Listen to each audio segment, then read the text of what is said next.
Hello there, welcome back to Dreamside Stories. Today, in the new series on this channel, Living in the Middle Ages, we explore everyday life in a forgotten world. Across 8 episodes, we'll walk through the fields, kitchens, and memories of a time long gone. This is 3rd episode in the series, Childhood and Growing Up. A child's cry cuts through the stillness. Somewhere in a thatched cottage, a baby is born. There is no hospital, no white sheets, only straw underfoot, cloth warmed by the fire, and hands that know what they're doing. The midwife leans in, her fingers steady. She's done this before, many times. The mother breathes, holding onto a beam. Her sister kneels beside her, whispering prayers. Outside, the village continues its day, unaware, or pretending not to listen. Birth is private, sacred, and dangerous. It could go wrong, but today, it doesn't. The baby is washed with warm water, wrapped in linen, and laid against the mother's chest. Both are quiet, exhausted, alive. The fire crackles. The midwife smiles. The sister weeps softly. A new soul has joined the village. Babies in the Middle Ages were born into uncertainty. Survival was not guaranteed, for them or for the mother. But when they lived, they were celebrated. A priest might be sent for quickly. Baptism came early. No one waited. Souls were too precious to risk. The ritual was short: water, words, a name. And with that name, the child belonged to the family, to the church, to the world. Neighbors brought bread, sometimes honey if the season was kind, gifts for strength, for sweetness. The child would be kept close in the first days, swaddled, held, prayed over.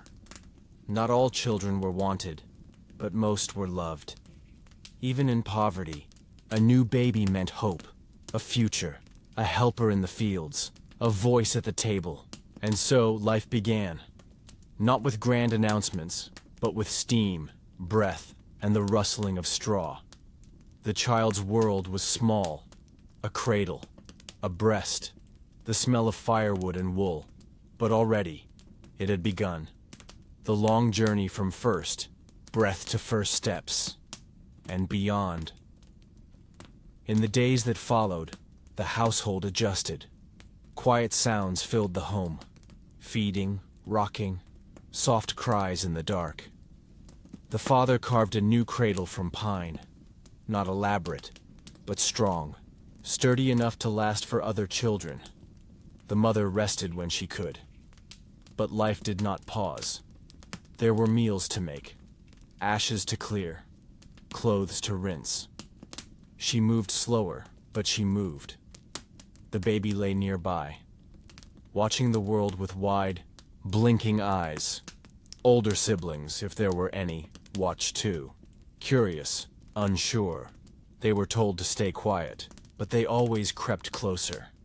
Touched the baby's fingers, whispered names, smiled. A baby changed the rhythm of a home, made it gentler, sometimes tenser, always fuller.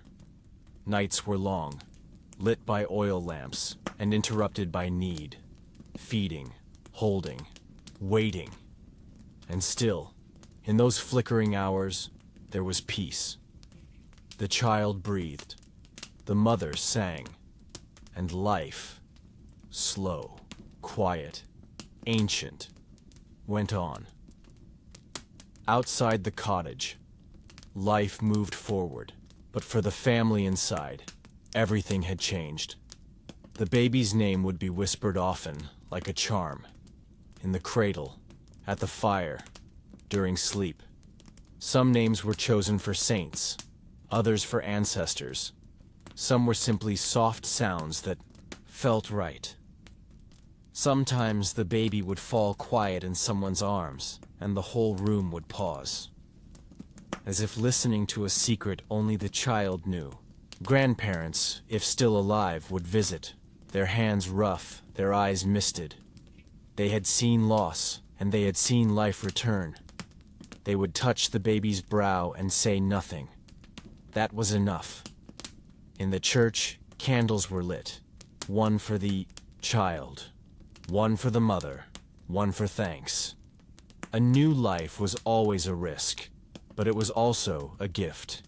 As days turned to weeks, the child grew stronger, eyes brighter, hands more restless. Already the village had plans. The baker whispered that he'd teach the child to knead. The priest imagined quiet prayers from a new voice. The mother only hoped for health. No one knew what path this child would take. But everyone knew one thing. It had begun. The newborn sleeps, and the house is quiet. Wrapped in cloth, held close to the mother's chest, the baby breathes in rhythm with her heartbeat. For these first weeks, the world is small. It begins and ends in her arms. The mother stays near. Her days are slower now, filled with rocking, nursing, watching. She hums softly while she works. When she kneads dough, the child lies in a sling across her chest. When she rinses linen, the cradle rests nearby, always within reach, always in sight. Feeding is frequent. There are no clocks, no routines, only hunger and response. The baby cries. The mother lifts. The child feeds, and then sleeps again. Nights are long. Sleep is broken. But the mother listens closely in the dark, for breathing, for stirring, for silence that lasts too long.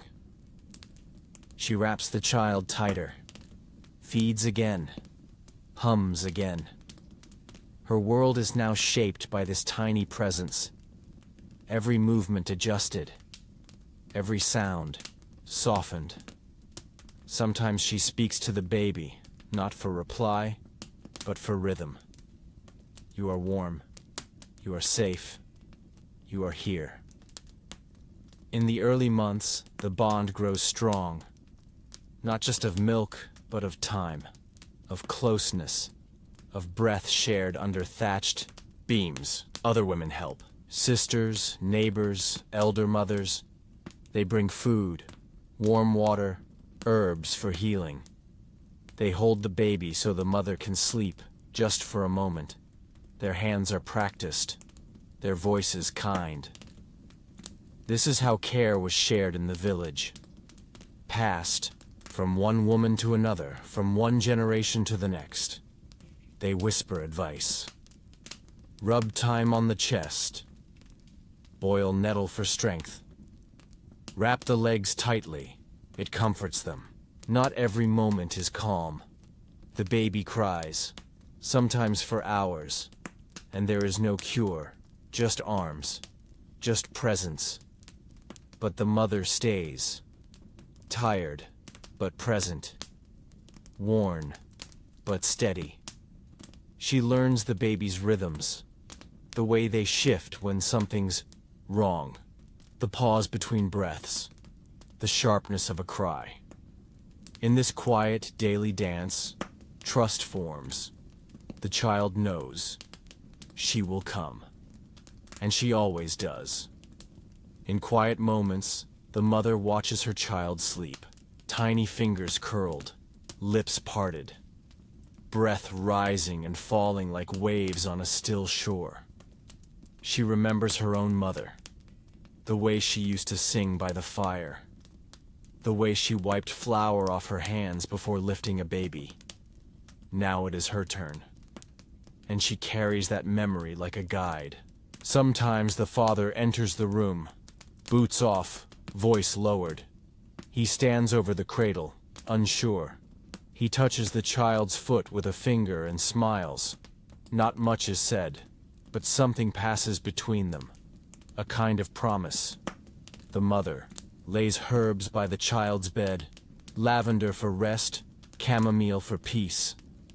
She hangs a charm above the cradle, just in case, to ward off spirits, to welcome dreams.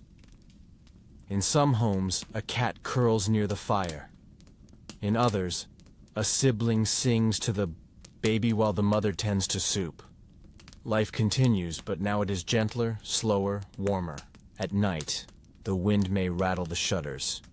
Rain may beat on the roof. But inside, the baby sleeps against her chest. And the mother hums her own lullaby.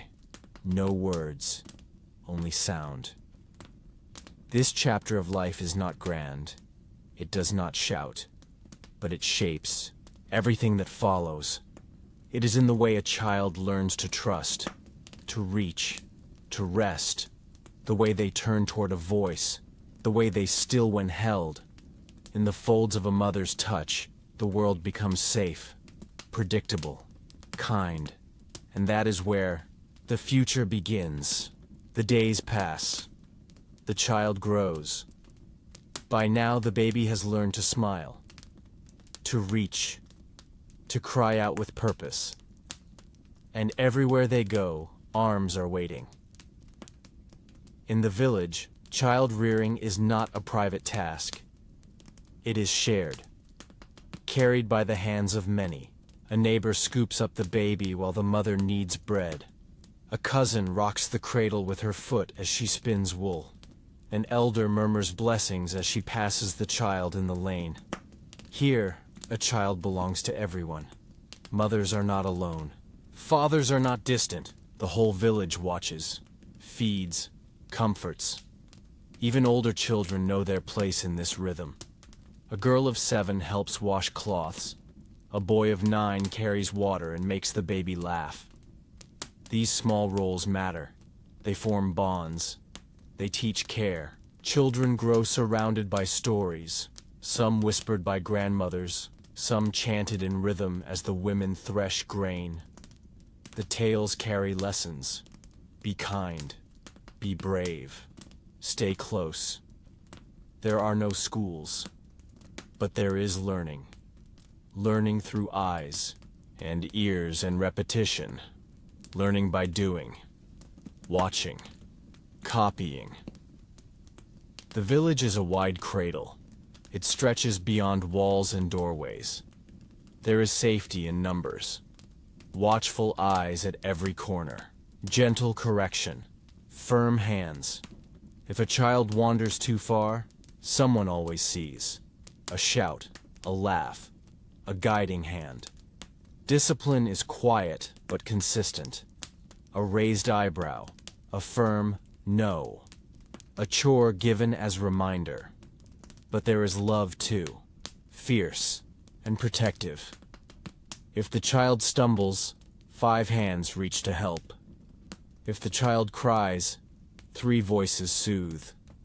There are games, of course. Pebbles in the dust, sticks arranged in patterns, races through puddles, laughter that echoes past the fields. And between these games, moments of stillness, watching chickens, staring at clouds, listening to bees. The child belongs not just to a family, but to a place, to the voices that greet them, the hands that hold them, the fields they crawl through, the smoke they smell each morning. In time, the child will know every corner of the village by heart, the cracked stones, the leaning fences, the way the path bends near the well. Each step becomes familiar, each face, part of the story. This is how a child grows strong in the Middle Ages, not just fed and held, but folded gently into the arms of an entire world. A world that watches, that teaches, that cares. Even before the child can walk, they are already being raised. As the child begins to walk, the village shifts again. Now they wander, from doorway to field, from stream to courtyard. Their feet unsteady, but eager. The baker offers crusts of bread. The blacksmith lifts them high to see sparks fly. The weaver lets them touch soft wool before it becomes something more. Everyone gives something small, and the child gathers it all. These are not lessons with parchment and ink, but with dirt and light and voice. In the evenings, the child sits on a neighbor's lap as tales are told. of dragons, of saints, of winters long ago. The stories change, but the rhythm remains. Slow, warm, shared. And in this rhythm, the child learns to listen. Sometimes the child watches sorrow. A hen taken by a fox. A neighbor coughing in bed.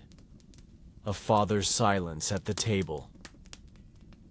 The village does not hide these things. Life is not clean, nor safe, nor perfect. But it is honest, and it is shared. Through joy and loss, the child learns they are not alone. In feast or famine, they belong. This belonging is not spoken, but felt. In the way people wave. In the way someone sets aside a plum.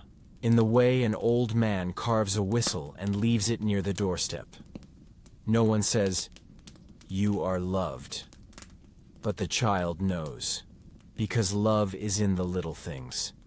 And the village is full of little things.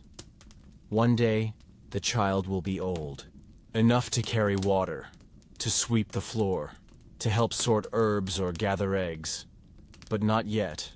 For now, the village still shields them, lets them sleep by the hearth, lets them laugh too loud, lets them play in the dirt while the sky turns gold.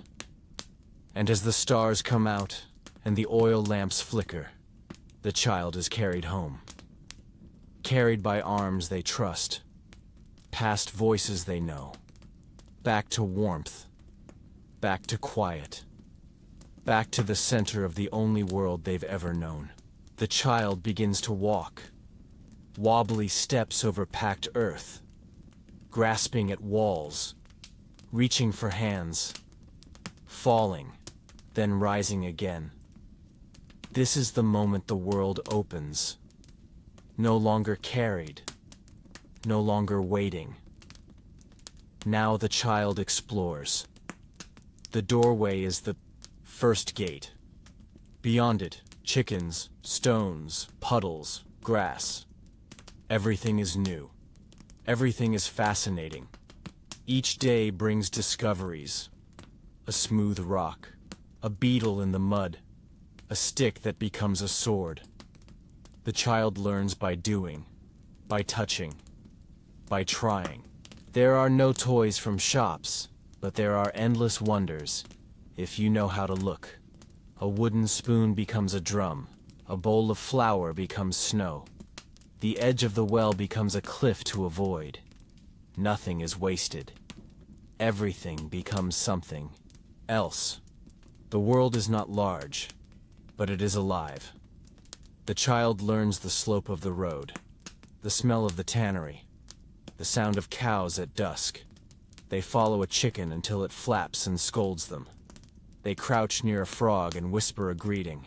They run barefoot until someone tells them to stop. And always, someone is watching. Not hovering, not stopping, just near enough. The village is full of quiet guardians. A nod from the carpenter. A finger raised by the baker. A soft call from a sibling. The child learns boundaries. Not with walls, but with eyes. Inside they climb furniture, reach for spoons, tug at fabric. They are told no more often now, but also praised for trying, for learning, for becoming. The child starts to help in small ways. Carry a cup, fetch a piece of wood, stir something with supervision. These moments are not chores. They are invitations to be part of things, to matter. The seasons shape what the child sees. In summer, they nap in the shade of trees. In winter, they press their nose to frosted glass. Rain brings puddles and muddy footprints. Snow brings wonder and cold fingers. Spring means lambs and soft blossoms. Autumn means smoke, wind, and drying herbs. The child begins to understand time, not with clocks, but with sights and smells. At night, they sleep deeper now, their legs tired, their hands dirty, their cheeks warm from sun and stories.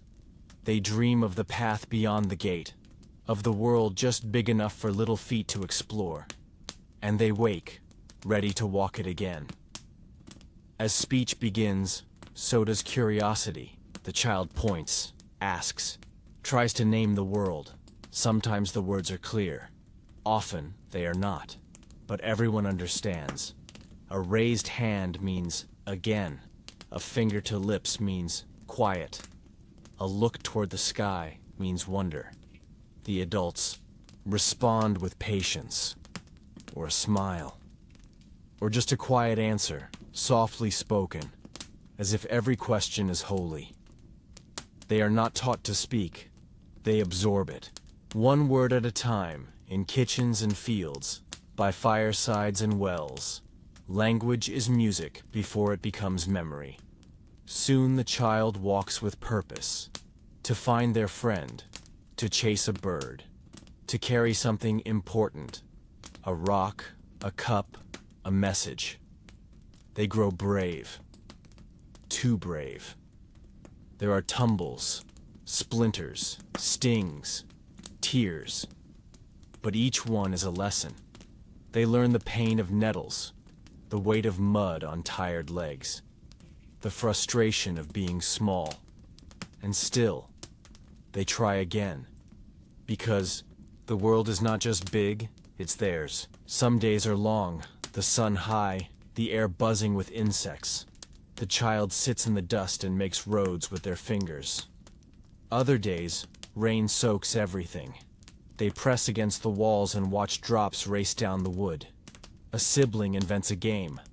A cousin builds a tiny house of sticks. This is how imagination grows. Not from toys, but from silence, from boredom, from watching. They are not entertained. They are engaged. And in that engagement, they begin to build a world of their own.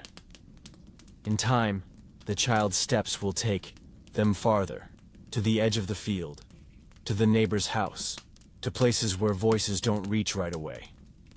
But for now, they stay close. Close enough for a call. Close enough for supper.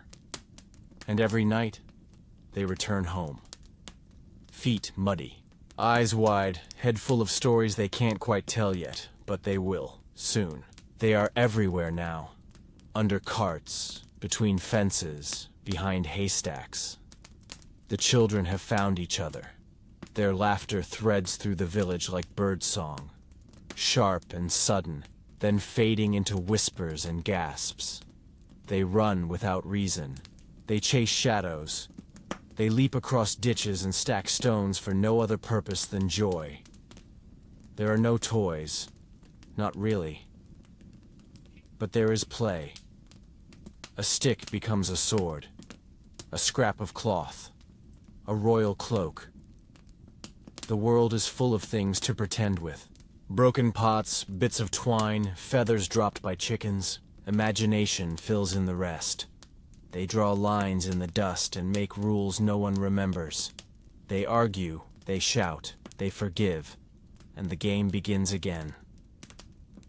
Older children lead, younger ones follow. But the roles shift often and easily. A girl who is shy in the kitchen becomes a queen by the well. A boy who barely speaks becomes a dragon in the tall grass. They build little houses out of wood chips and lean to shelters with broken brooms. They host mock feasts of leaves and pebbles, passing around invisible cups. And they do it all in the in-between places. The edge of the barn, the alley behind, the baker's door, the slope near the field where no one really watches. Freedom lives there, in the spaces just out of sight. There is risk, of course.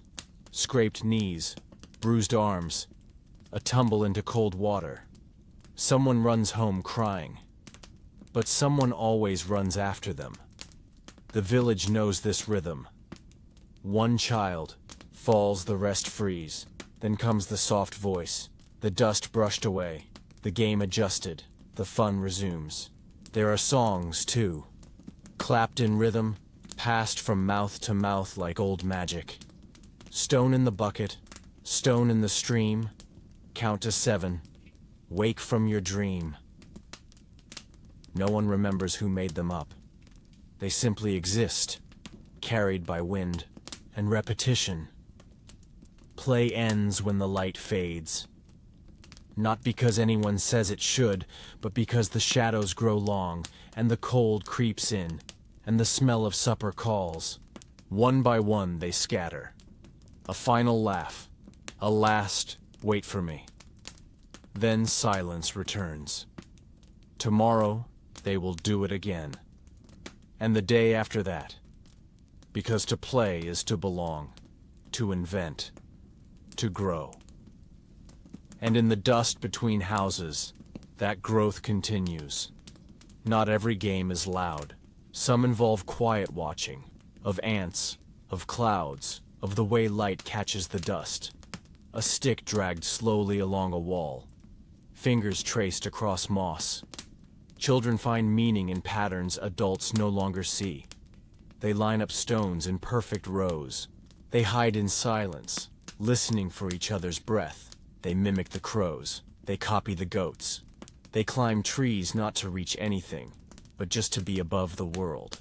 A few find favorite corners, the crack in the wall behind the stable, the space between two barrels, the hollow under the steps.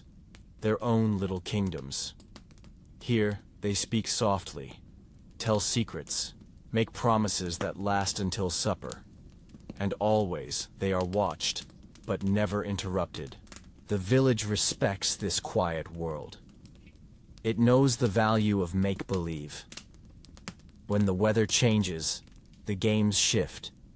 In summer, they splash in shallow water and roll through tall grass. In winter, they chase each other's steam breath and draw shapes on frozen windows. Rainy days drive them indoors, into cellars and corners, into games with shadows and echoes. The lucky ones have a sibling or a cousin to share the gloom with. Others whisper to dolls made of cloth or stones with names. They're never truly alone. The house creaks. The fire hums. Somewhere nearby, a voice sings while stirring soup, and even the coldest day feels bearable. As they grow, play becomes preparation. Pretend markets become practice for real ones. Chores are folded into games, sweeping, gathering, tending. They try on the world before it asks anything of them. But in these early years, nothing is expected yet. They are still allowed to wander, still allowed to imagine, still allowed to fall asleep with dirt on their hands and stories in their dreams. And so, while the grown-ups labor and plan and worry, the children play. And through that play, they become who they will be. Not with instruction, not with commands, but with time and space and a village that lets them be. One morning, the game shifts. The child is handed a task, small but real. Carry this bucket, hold this bowl, stay beside the goat until someone returns. No longer just a player, they are now a helper. And something changes in their eyes. They watch more closely now.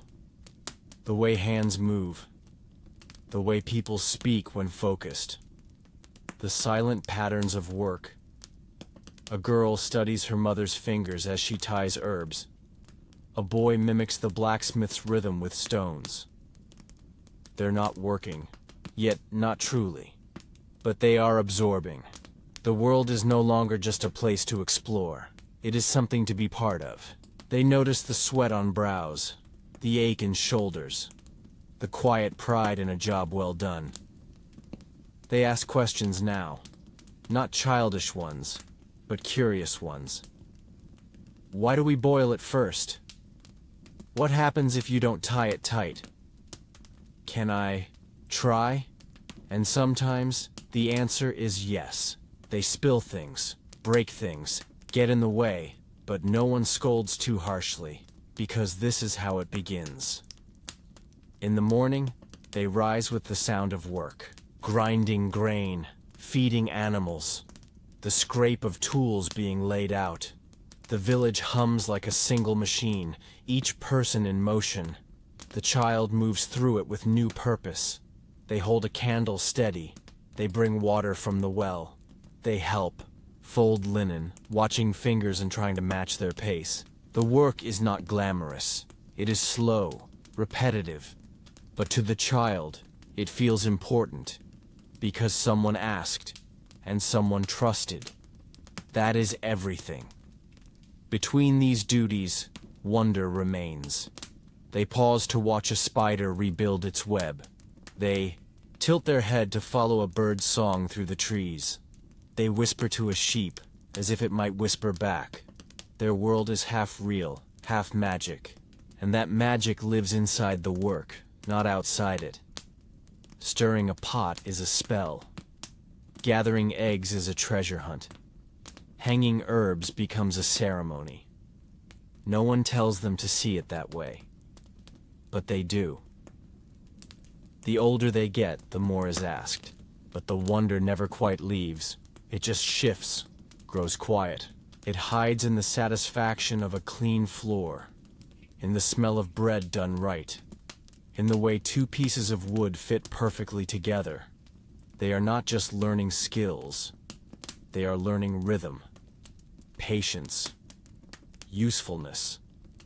And through it all, they begin to understand something most adults have forgotten. That work, too, can be a kind of joy. In the afternoons, when the sun casts long shadows across the fields, the child sometimes works alongside others. They carry baskets with 2 hands, sweep with a broom twice their size, shell peas, husk grain, pluck feathers. At first, the motions are clumsy, but repetition smooths them. Soon, their hands move more like the grown ones, not yet skilled, but learning. And with each task completed, their place in the world feels firmer, more rooted. They learn that each job is part of something larger. The bucket they filled is used for kneading. The sticks they gathered keep the soup warm. The broom they carried swept the floor where someone rests. Nothing is wasted. No task too small. The adults rarely explain this. They don't need to. The child feels it. And so, they begin to take pride. Not loudly, but quietly, in a bowl, rinsed well, in eggs delivered without cracks, in the way they remembered to latch the door behind them. These are the early roots of responsibility, of care. There is laughter, too. A mistake turned into a game. A chicken chase ending in muddy giggles. A moment when a sack of flour bursts and everyone is coated in dust. Even inside the work, joy remains. It flickers in the eyes, in shared glances, in songs hummed during chores. The child learns that effort and lightness are not enemies. They can carry a bucket and still skip. They can sweep a floor and still hum. They can be useful and still be a child. One day someone says, "Thank you." And the child stands a little taller. The world hasn't changed, but they have. Not all learning comes from adults. Much of it comes from siblings. Older brothers show how to stack firewood. Older sisters teach how to braid, to patch, to stir without spilling. They pass on the rules, spoken and unspoken, of the house and the village. Younger ones follow, watching every move, trying too hard, asking too much, but learning all the same. Sometimes with kindness, sometimes with impatience. Because in between the helping and teaching, there is also the pushing, the arguing, the teasing. That too is part of growing. A sister refuses to share her cloak. A brother hides a spoon. A small scuffle ends in someone crying. Then silence. Then a laugh. Then something offered. A piece of bread. A game. A secret. These relationships are sharp and soft at once. They shape how a child learns to forgive, to stand up, to share. Many families are large. A child is rarely alone. Babies are passed down like songs. One sibling rocked, while another learns to walk. A toddler held by a girl not much older than herself. No one is too young to help. No one is too old to play. They build stories together, whispered beneath blankets, acted out behind sheds. They take turns being hero and villain. They trade chores, sometimes unfairly, always with negotiation. Older ones look back at the steps they once took. Younger ones stretch forward toward the ones ahead. Together, they form the spine of the home. And when one is sick, the others worry. When one is punished, the others watch, quiet, wide-eyed, learning. When one laughs, it spreads. They share more than space. They share time. Years later, they will not remember every moment, but they will remember how it felt. To sit close in winter, to run wild in summer, to sleep with heads side by side, listening to the wind. Brothers and sisters are the first mirrors. They reflect the child's voice, fears, hopes, and in doing so, they help that child grow. Not into something else, but more deeply into themselves. In households where survival depends on many hands, the bond between siblings is shaped by necessity. They carry together, wait together, are told no at the same time, and often for the same reason. But in the cracks between duty, something else grows, something lighter. A hand reached out, without being asked. A shared smile when chores are finished. A whispered joke across a dinner table. Older children often remember what it was like to be the younger one, to be overlooked, to be told to hush, to be hurried along. And so they learn gentleness. Not always, but often enough. They lift a toddler over a puddle. They wrap an arm around a crying sister in the dark. They trade places in line so the younger one isn't last again. Jealousy still lives in the house. There is envy of attention, of portions, of praise. But the rhythm of life leaves little time for bitterness. There is always something to do. A task that can't wait. A fire to keep alive. And over time, the children learn how to find space for each other. One might rise earlier to avoid another's shadow. One might linger near the door, waiting for a sign of invitation. They learn the small ways to be kind. A nod, a piece of saved fruit, a blanket tucked in tighter at night. These gestures speak louder than words. When the seasons change, they feel it together. The first frost brings tighter sleeping arrangements. The first heat sends them running to the river. They mark the year by what they did with each other. The autumn they stole apples. The spring they planted onions. The summer they got lost near the mill and weren't found until dusk. Time isn't counted in dates. It's counted in shared stories. And these stories stay. Years later, long after, the village has changed, and the work has grown heavier. Those memories remain. The laughter behind the barn. The secret path through the woods. The night they saw the stars fall and made the same wish without saying it aloud. In those memories, the bond holds, unspoken but strong. The years pass quietly, but change comes. At first, children are children. Mud on their feet, laughter on their breath, stories on their lips. But somewhere along the line, the world begins to draw lines. Not harshly, not all at once, but slowly, like rain carving paths in stone. Girls are pulled closer to the hearth. Boys are nudged toward the door. Girls learn to gather herbs, to mend clothing, to tend to younger siblings. They begin to move like their mothers, quiet, steady, always watching. Boys learn to carry wood, to fetch tools, to walk the long paths between farms.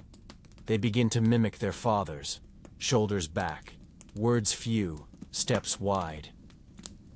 There are exceptions. Of course, a girl who climbs roofs, a boy who sings to the hens.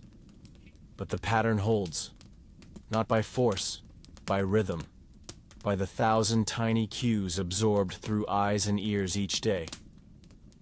The chores begin to split. One child is asked to sweep the floor, another to sweep the barn. One learns to patch a shirt, the other to fix a latch. The work shapes the body, softens some hands, hardens others. And the way people speak begins to change. She's a clever one, just like her mother. He's strong for his age, already lifting buckets. Compliments that nudge, observations that narrow. The children feel it, even if they can't name it yet. They begin to speak differently to one another, to move differently around each other. Games change, voices lower, eyes flicker. And still the bond holds. They are still friends, still siblings, still children. But the world is shifting. Some children resist. A girl insists on joining. The boys at the forge. A boy prefers kneading dough beside his grandmother. They are not scolded, not loudly. But the air changes around them. Curiosity becomes quiet disapproval. Pride turns to puzzled glances. Yet they continue, because deep down they know they are still becoming, still learning what fits, still searching for what feels right. In secret, they still meet, by the creek, in the field, in the dusty attic where no one checks. They share stories, laughter, dreams. And for a little while the world forgets to sort them, and they forget to be anything but themselves. In the marketplace, the divide is more visible. Girls follow their mothers, watching how to barter, how to weigh, how to choose a melon by sound. Boys linger near carts, ask to lift sacks or help with a stubborn ox. They cross paths in the chaos. A glance, a grin, a quick exchange of words before duty pulls them back. They do not resent each other, not yet, only wonder what it feels like to walk in the other's shoes. At home, they begin to hear stories meant just for them. The girl hears tales of saints and healing herbs, of patience, of grace. The boy hears of battle and bravery, of ancestors who tilled and fought and endured. The stories build walls. But stories can be climbed, and some children do. A girl hides her brother's whittling knife under her dress and tries to carve her name in wood. A boy sneaks bread dough into his hands and learns the pressure it takes to fold it just so. They fail, they laugh, they try again, because something in them resists the lines, not to rebel, but to explore. At night they lie awake. A girl stares at the rafters and wonders if the stars care about dresses or firewood. A boy listens to the wind and wonders if it matters what hands dig the well, as long as there is water. They ask questions quietly, to no one in particular, and the questions stay. As their voices change, so does the way others speak to them. You're becoming a young woman now. It's time you start acting like a man. The weight of those words is heavy. They don't know what it means, only that it means something is expected. But not all expectations are followed. In corners of the village, in song, in silence, in the shared language of growing, the children carve out space for themselves. A girl runs faster than anyone thought she could. A boy sings louder than anyone asked him to. And the world, watching quietly, sometimes smiles. Because even in a place shaped by roles and repetition, there is always someone who colors outside the lines. And sometimes those lines bend. Every village has its center, and every center has its edge. Beyond the familiar fields and homes, past the winding road and the quiet stream, lies something larger. The Lord's estate. Children do not go there without reason, and never without permission. It is not fear that keeps them back, but distance. In size, in rules, in silence. The manor rises from the land like something carved from a different world. Stone where there is wood, banners where there are cloths, and guards where there are chickens. Still, it draws their eyes. They hear stories whispered at night, of feasts too large to finish, of golden cups and velvet cloaks, of men on horses who never stop moving.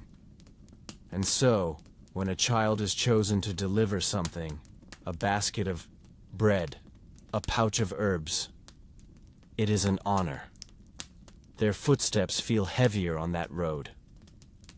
At the gate, everything is still. A man with a sword says nothing, just looks, then opens. Inside, the air smells different, cleaner, sharper, as if the wind here knows to behave. The path is swept, the hedges are shaped, the windows have glass, and the people move with purpose, not rushed, but practiced.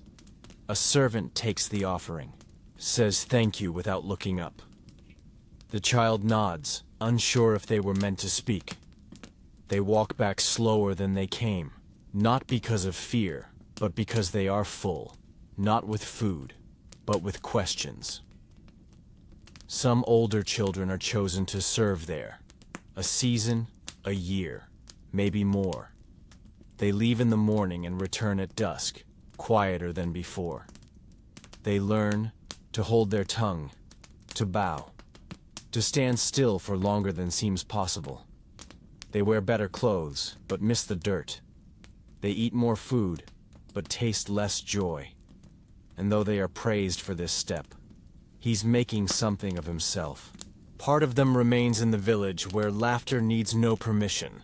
Yet not all is cold. Sometimes a cook slips an apple to a boy too skinny. A steward tells a story to calm a homesick girl.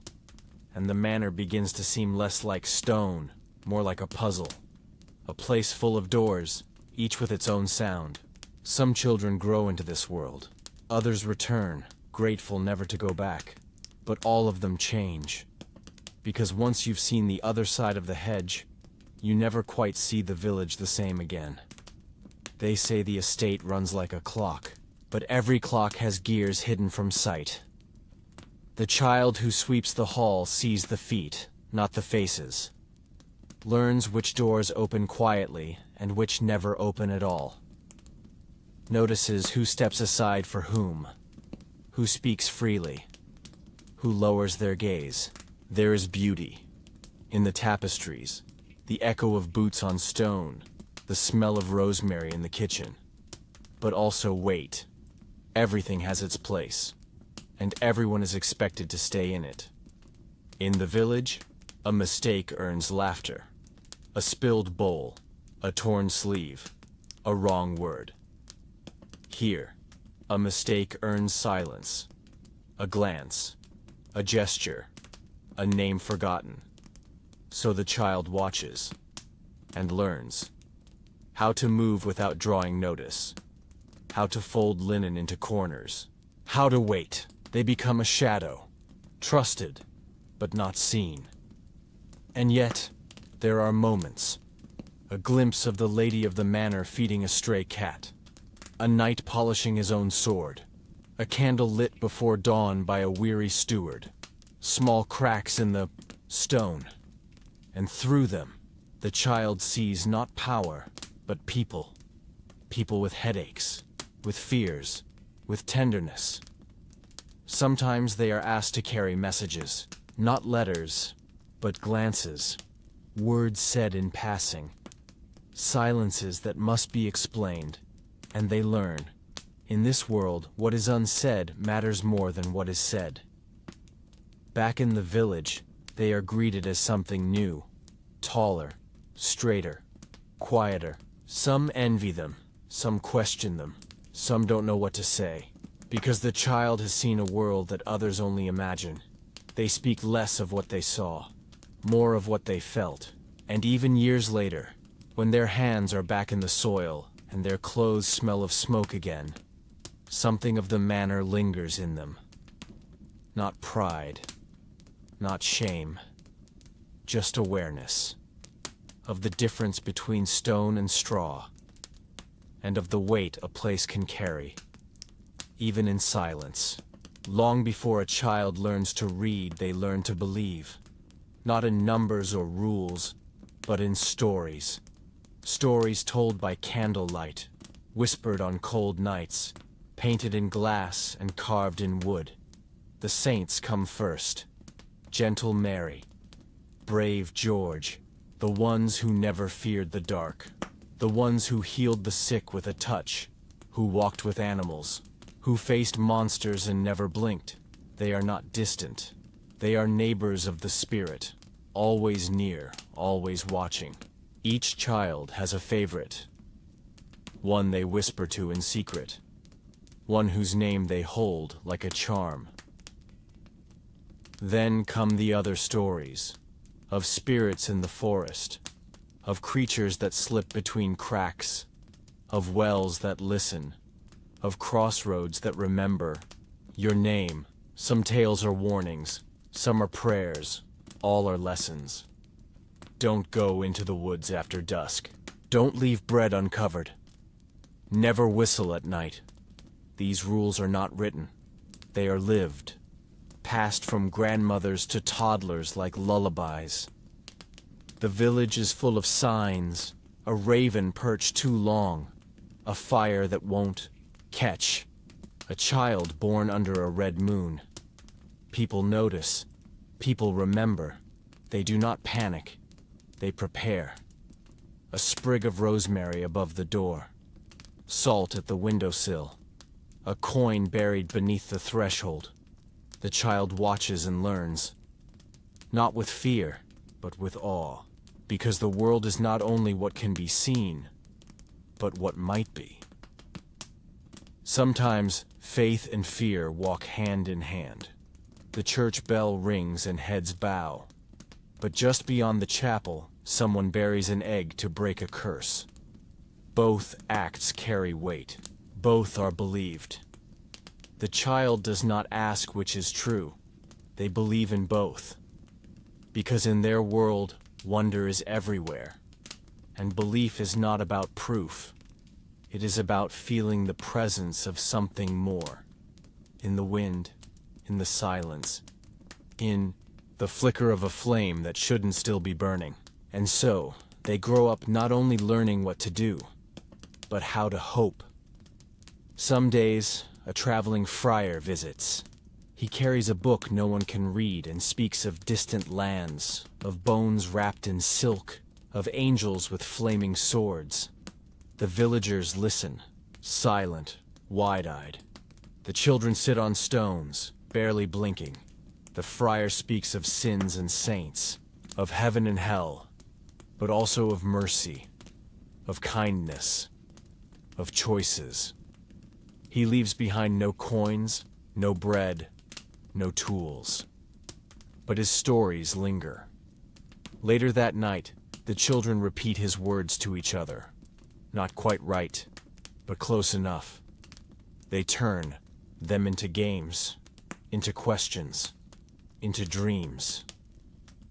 Some stories stay only in the family. A tale a father tells when the wind howls. A chant a mother sings to soothe a fever. Words that no one else must hear, passed like thread through generations. They become part of the child. They carry them even when they forget who told them first. At the edge of the village stands a tree with cloth tied to its branches, scraps of old dresses, ribbons from broken toys, a lock of hair, each tied with a wish. No one speaks of who started it. No one dares untie them. Children add their own, a shoelace, a string, a piece of thread. They never say what they wish for, but they always look back when they leave. In spring, a procession winds through the village, candles in hands, bare feet on muddy paths, voices rising in song. Children walk beside their parents, repeating the words they do not fully understand. They are told they are part of something bigger. They feel it, in the hush, in the light, in the closeness. In this world, the sacred and the strange live side by side. A prayer before bread, a knock on wood, a cross drawn in ash, a circle made in flour. None of it is questioned, all of it matters. The child learns that belief is not a single thing. It is 1,000 small actions, 100 whispered hopes, and the feeling, deep and quiet, that they are not alone, not ever. The year is not measured by numbers on a page, but by the work of the hands. Spring means mud and motion. The ground wakes, and so does the village. Tools are pulled from corners. Seeds are sorted. Children help dig small rows, dropping peas and beans with careful fingers. It's not just planting, it's hoping that what goes into the earth will rise again. Summer brings sweat. The days stretch long and no one is idle. Grain ripens under the sun. Water barrels are filled and checked. Wool is washed and laid to dry. Bees hum and children chase them, barefoot in the dust. Every task has a rhythm. Every hour has a weight. And in the shade, there are quiet moments. A cold drink, a shared plum, a nap in the hayloft before the next chore calls. Autumn is a race. The fields must be cleared, the grain stored, the herbs hung high in dry rooms. Everything must be done before the frost. Children join the flurry, stacking, stomping, stirring. They are not told it is urgent. They feel it. Nights grow longer. Winds turn sharp. Fires burn earlier. And the sky looks heavier. Winter comes like a closing door. Work moves indoors. Meals grow smaller. People speak softer. Children spend more time in corners, patching clothes, peeling roots, holding. Babies too young to walk. They learn to watch for signs. Frost on the beams, the color of smoke, the sound of boots on frozen earth. They are told to be patient, and they are. Mostly because they know spring will return. Survival is not a single act. It is a thread woven through every season. A sack filled with flour before the snow. A bucket placed under a leak. A candle saved for the darkest night. The children learn these things not in lessons, but in living. They do not call it survival. They call it life. Spring is also the season of sounds. Frogs croak in puddles. Birds return and sing without pause.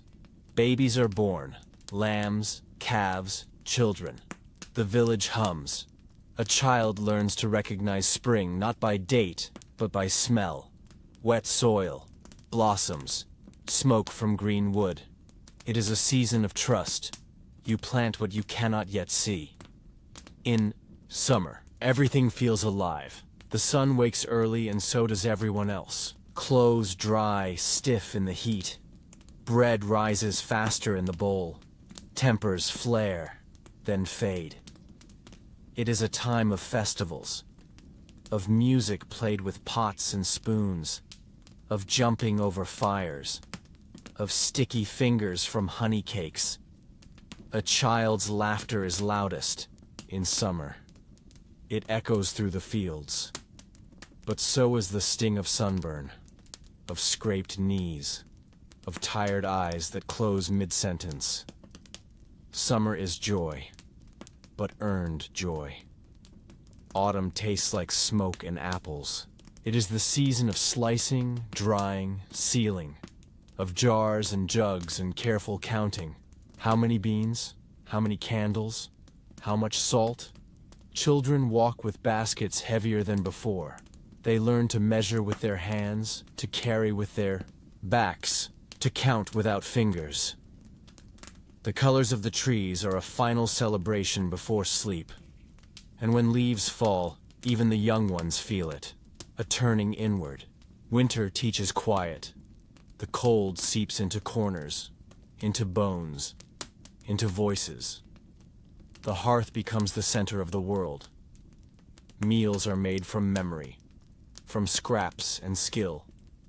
Stories are told again, softer, slower. Threads are spun, clothes are mended, hopes are whispered. Children dream more in winter, of warmth, of spring, of bread with butter and sun on their arms. The year passes not as 4 blocks of time, but as a circle. One task flows into another. One season becomes the root of the next. Children grow with this rhythm in their skin. They do not fight it. They become part of it. And one day, without knowing how or when, they are no longer just surviving. They are sustaining. A house, a family, a life. There is no clear moment when a child becomes something else. No bell that rings. No gate that opens. One day, they simply notice. Their hands are larger. Their voice deeper. They're asked to carry more. Speak less, wait longer. And the village begins to see them differently. Still young, yes, but no longer only a child. They walk paths they've always known, but now with purpose. They fetch water not for play, but because someone is thirsty. They rise before the sun not because they're told, but because it is needed. They know the stories by heart, the turns in the road, the smell of rain before it falls. And when someone asks a question, they have an answer, a real one. They remember how it felt to be small, to hide, to follow, to wonder. And now, someone else hides behind their legs, follows their steps, looks up at them with the same wide eyes. It is not just growing up. It is becoming part of something, a link in the chain, a stone in the wall. The world has not changed, but they have. They've learned how to live in it, how to read its moods, how to stay warm when the wind shifts, and how to work when the body aches. They've learned to believe in saints and stars, in stories and soil, in hard winters and slow springs. And most of all, they've learned their place, not fixed, not final, but real. A corner of the world where they matter, where their name is known, where their footsteps are part of the path. No one announces it. No one marks the moment. But quietly, without ceremony, the child has become someone the village depends on. And that is what it means to grow. Not to leave something behind, but to carry it forward, gently, proudly, as part of the story.